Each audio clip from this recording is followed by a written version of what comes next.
Hello once again, brethren. It's Etsy with another topic I want to discuss. I'm not sure what it is, but I've become increasingly more and more obsessed with the deeper and thought-provoking aspects of red pill ideology and MGTOW ideology over the years. I think it's because I was pretty much born into a red pill family, red pill household. So I've come to the realization that I'm truly fascinated with red pill gems found in religious texts, ancient beliefs, and overall the metaphysical vista of MGTOW and red pill ideology. Before I delve into this video, I want to give a shout out to Barbarossa, Marcus over at the Groundworks for the Metaphysics of MGTOW, Stardust, Coterie, Human, their newer channels, TFM, and anyone else who really digs in and stimulates the mind. Tip my hat to all you gentlemen. Now this brings to mind a very fitting quote by Morpheus in the first Matrix film about how deep the rabbit hole goes. So without further ado, let's see how deep it goes.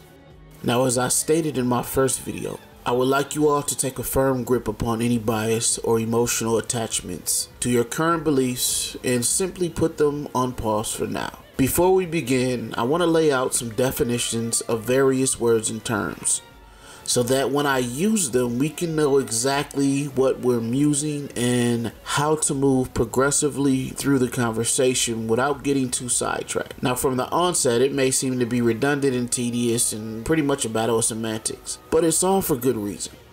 Firstly, one of our favorites. What is feminism by definition? Well, according to the dictionary, it's a noun which is defined as a doctrine that advocates equal rights for women, or the movement aimed at equal rights for women. Okay, what is a doctrine? A noun which is defined as a belief or system of beliefs accepted as authoritative by some group or school. Next, the word equal is defined by an adjective which means having the same quantity, value, or measure as another, or having the requisite qualities or resources to meet a task. When used as a verb, it means to be identical or equivalent to, or be equal to in quality or in ability.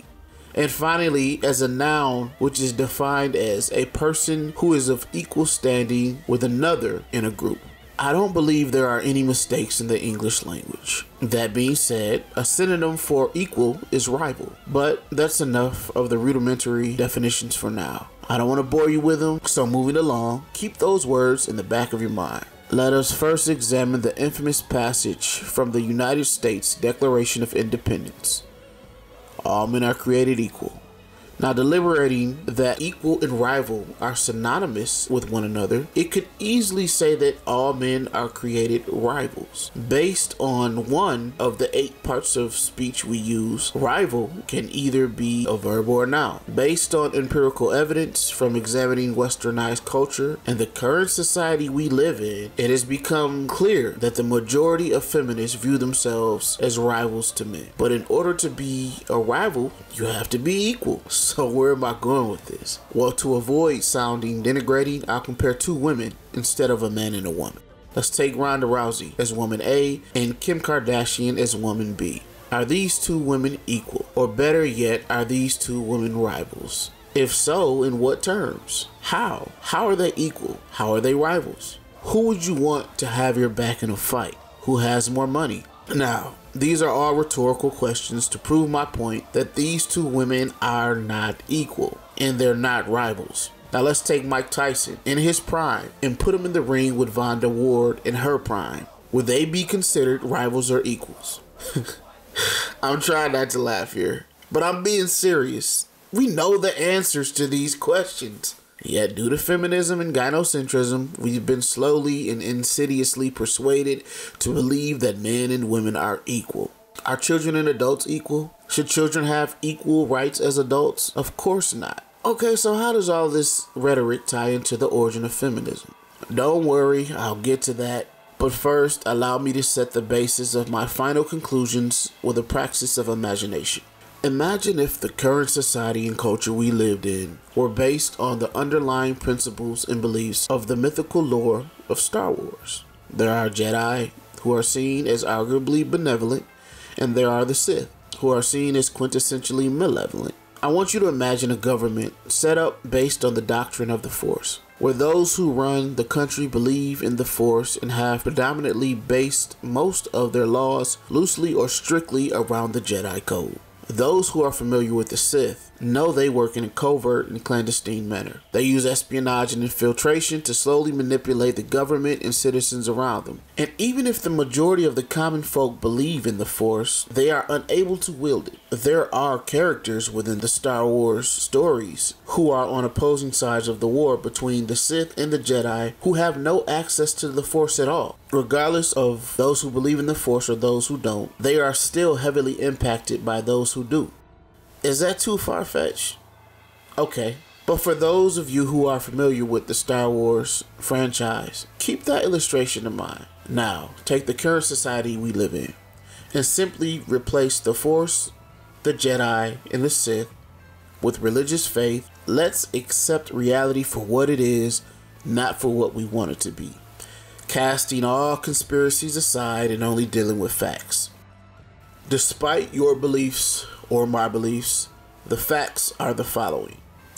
In Western civilization, we live in a government whose laws are based either loosely or strictly on Christianity and the Bible. The Declaration of Independence itself was written under the premise that we were created by a God, or as it says specifically, a creator. Those who ran the country hundreds of years ago believed in a creator regardless of if the citizens of the country did or did not. It was inconsequential if the masses believed in a God or not. Logic would mandate that if they believed in the biblical creator, then they also believed in the devil. Oftentimes, people confuse belief in something as subscribing to worship it, conformity, or submission, but this isn't always the case. For argument's sake, let's take the Bible as a work of fiction, and let's say that God nor devil exists. That doesn't negate the fact that there are people who believe that they do exist. And among those people who do believe that the Bible is factual, that God and the devil exist, are those who run the government in our society. However, just because someone believes in God or a creator doesn't mean they worship him. Just as Christians believe in the devil, they don't worship him, they view him as their enemy. Is it too far-reaching to posit that maybe some of those people in power believe in God but do not worship him? Just dealing with possibilities and facts. Just think about it for a moment and meditate on it. Now, I'm not trying to induce paranoia or fear in anyone, but simply stating facts with various narratives that could surround those facts. Remember the disclaimer at the beginning of this video. All I'm asking is for you to wrap your mind around the point that I'm getting across. So now we're here. What does any of this have to do with feminism and gynocentrism? How does it all correlate? Well, since we've established that the U.S. Declaration of Independence was formulated by not just theists, but creationists. So it doesn't matter if the common folk, you or I, believe in evolution or science, or if we believe in the Bible, or are theists or agnostic or Luciferian, or whatever we view ourselves as. It doesn't matter what you or I believe. Those who run and rule the first world countries believe in a God and a devil. So here it is. This is how all of this ties into the dark origin of feminism. Let's take the Bible for what it is, a vivid literary work written by many different writers over the course of several centuries. Whether you believe it is a myth or a fact, speculate with me the following scriptures. We're better to start than in Genesis, chapter 3, verse 5. This is the original temptation in which the devil possessed the serpent and tempted Eve. Now, in this narrative, Satan presented Eve with a multi-layered temptation. A lot of times when people examine this story, they only focus on the temptation of having knowledge of good and bad, but they overlook the other temptations offered. Actually, the temptation of knowledge was the last of the temptations that he offered Eve. There were actually several others before. Note what the serpent says to her. You certainly will not die, for God knows that in the very day you eat from it, your eyes will be open and you will be like God, knowing good and bad. Did you catch it? It's insane how crafty the devil is in this story. Whether it's truth or fiction, this is some genius game right here that he was running. With one sentence, he delivered multiple temptations all in one fell swoop. Let's break down what he was really saying. Now, in the recurring theme of the Bible, men were supposed to be the head of the animal kingdom and the head of their relationships with women. The temptation presented to Eve was not only to be equal to Adam, the man, but superior to him. And not only superior to him, but on equal footing with God. There's that word again, equal. We've established that the word equal is synonymous with rival. So interchangeably, she was tempted not only to rival Adam's headship, but to rival God himself. And when she gave into that temptation, she in turn accepted that challenge. In the biblical theism, God is the final and absolute authority, and he has no rival. Well, you may argue, feminism is about equality, not superiority, and definitely not to rival God. Are you insane? Now, I'm not trying to argue how feminism in this day and age doesn't care about equality and actually is about superiority of women over men.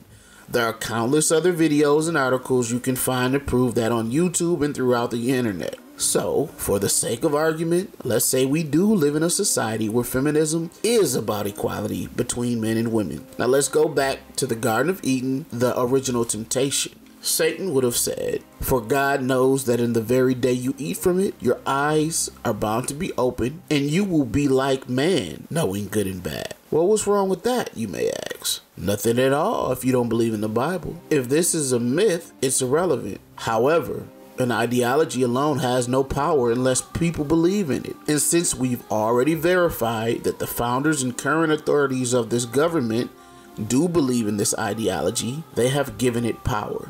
Which, as I've said multiple times already, makes it relevant to theists and atheists alike. But how is this wrong? What's wrong with women being equal to men? Well, if the powers to be believe in a creator, and they believe that he implemented a specific pecking order between men and women, then we must ask, does feminism coincide with that arrangement? Or does it oppose it? Well, clearly it opposes it, because men and women are not equal according to not only the Bible, but the U.S. Declaration of Independence. It's a commonly accepted argument that gynocentrism is essentially indirect vagina worship. So if you're an atheist and a feminist and you subscribe to gynocentrism, you're worshiping vagina by proxy, and vagina is your god. I mentioned in a previous video that no matter how you approach feminism and gynocentrism, you will always come to the same conclusions. From a biological and evolutionary standpoint, if left unchecked, it will destroy civilization. From a theological and biblical standpoint, it indirectly rivals the mandates of God. If you're on the opposing side of theology and you believe that Satan was right and justified in his choice to tempt women with superiority to men, then this may not be so bad for you, but it's bad for everyone else. And I don't just mean men, it's bad for everyone else, men, women, and children. The short-term benefits pale in comparison to the devastating long-term effects of gender equality. Now, in the narrative of Adam and Eve, they were the first human couple. If we examine what transpired closely, we'll find that if we view gender dynamics and the collapse of civilization through a biblical lens, it was kind of predictable. From a genetic vantage point, men and women inherited all of the imperfections and flaws that Adam and Eve had. I like to propose a theory, and it may not be new. I've ascertained that the more knowledge and wisdom we acquire, that there really aren't any new ideas, just resurgent ideas and truths. So if you're listening to this, you've already taken the red pill. Now, let us go deeper into the rabbit hole. What if the reason we as men forfeit our power and authority to women is because we inherited that flaw from Adam? Adam's love for Eve was greater than his love for himself and his love for God. This is a twofold folly on Adam's behalf, because even if he didn't love God, the scriptures instruct men to love their wives equal to themselves. They are instructed to have love for their wives that is equal to love for themselves, not more than themselves. That stern forewarning, when ignored, leads to disaster. I need not provide examples because there are countless to see all around you, especially if you've taken a red pill. You can see them. You can see the impact that it has on a man when he loves a woman more than he loves himself. And what if we reason that women desire to usurp a man's authority and power because she inherited that flaw from Eve? But if you recall the punishment that God meted out to Adam and Eve, it is evocative of what we're going through today. The curse he put upon Eve was as follows: greatly increased birth pains and a craving to be dominated by men. This creates a tumultuous dichotomy within Eve because she had a God complex, yet she was punished with the craving to be dominated. This is robust irony, which can without a doubt be observed in real time today. Yeah, I know this may be a huge jump in logic and reasoning, but it doesn't contradict any of the evolutionary theories or biological imperatives found in men and women. It actually reinforces them. This would make Adam the original mangina, the first man to ever fail a test of will, and the first alpha to ever fall into beta territory.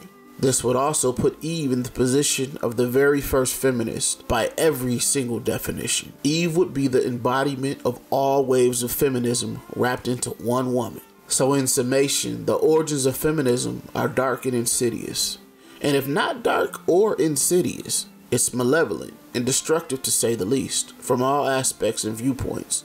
So I'll leave you some information to look up and research yourself. The Queen of Gorgons within Greek mythology, Medusa, has been found to have origins based from Eve and the serpent of the Bible, in which together they seduced and betrayed men to not only their own demise, but everyone else's. Feminists have goofily and haphazardly used Medusa as their symbol, in which their beauty and their gaze would be used to destroy a man and metaphorically turn him into stone. I'd like to share with you a clip from a video uploaded to YouTube 7 years ago by one of the OGs of the manosphere, the one, the only Paul Elam. It's about the origin of the Zeta Male and how it interrelates with his battle with feminism and gynocentrism. Observe. Now, as previously noted, the men's movement is a unique and literally unprecedented phenomena. It will bring with it some other firsts. One of them is the socio-sexual warrior, and I refer to him for the purpose of this discourse as the Zeta Male. The tag remains faithful to the Greek alphabet classification of the other types of men, but there is more purpose to that level. I took it from the star Zeta Persei. I like the navigational metaphor of the star as it is applicable to the context of a lost generation. But I was also intrigued to learn that Persei is a variation of Perseus, the first of the Greek mythological heroes. Perseus had a remarkable talent for slaying archaic monsters, Medusa the Gorgon among them, who as a mortal woman possessed great beauty and was self-enamored and struck with the power of her sexual allure until she was turned into a hideous monster by Athena, who later used her severed head as a weapon on her shield. In 1940, an article by Sigmund Freud was posthumously published entitled Medusa's Head, Das Medusenhaupt, in which he postulated that Medusa represented castration in a child's mind related to discovered and denied maternal sexuality. Even more interesting is that in modern times, Feminists, from Women, a Journal of Liberation, 1978, adopted and reinterpreted the image of Medusa as representative of women's rage, and it served as a binding symbol of feminist solidarity. So Perseus, the namesake of Zeta Persei, was the slayer of Oedipal shame, or control, and the murderously powerful raging feminist archetype, the Zeta Male. This classification of male is new because this is a male that until recent times was never needed and indeed was never here. He is emergent and unpolished and struggling to find his legs, but in doing so, thanks to the fertile, safe ground provided by, of all things, other emerging Zetas on the internet, he has no allegiance to tradition, nostalgia for the past, and in fact is charged with plotting a new course. He cannot be shamed into control or intimidated into silence or seduced into capitulation. He doesn't fit in the classic hierarchy and would gladly bring it down in the name of his cause. When someone says he needs to act like a real man, he smiles and says, No thank you. He doesn't seek power but justice, and he has one overarching feature largely absent in the world of men around him. He cares about those lost young men who were ambushed coming out of the womb, and he will strive to make himself an example, living proof that there are other roads to take than the ones that lead to self-hatred and self-destruction. Man, that declaration is just as much of a breath of fresh air today as it was 7 years ago. Now, I want to leave everyone with this final scripture that I find fascinatingly cryptic. 1 John 5:19. It says, "We know we originate with God, but the whole world is lying in the power of the wicked." Now think of all the points I brought up during this video and all the information I presented. And think about the gynocentric society we live in and who perpetuates it. Now volley all of that information off of that one scripture, regardless if you're a theist or an atheist, and let it marinate. To avoid making this video painfully lengthy, I only reference scriptures found in the Bible and a story found in Greek mythology. But I'm actually thinking about doing a series of sorts in which I examine various faiths and religions with a fine-tooth comb for any red pill nuggets within them. I think that throughout history, our ancestors have left red pills scattered all over the place about female nature and men and women and how we interact and coexist with each other. I kind of feel like Indiana Jones going back in history to find red pill treasures that have been lost to us, or forgotten, or brushed aside by scientific advancement and technology. Not disregarding the fantastic amount of dedication, time, and effort by the men who pioneered the recent awakening of red pill men in the last 20 or 30 years. But I think far too often we taste hubris and forget the ballads left behind by great men who came before us, who warned us about female nature. I want to explore their legacies and honor their legend, whether they were scientists or whatever. That's all I have to say on this topic for now. I would love to read your comments, so go ahead and leave yours below. If you liked it, then hit the like button and subscribe, because I plan on delving into other red pill topics. I'm out, y'all, and remember, stay awake, stand firm, and grow mighty. And as always, stay focused. Say something. Know that there's two sides to every story. Trying to call the shots, but you ain't even got the gun. Trying to play with fire and end up just getting burned.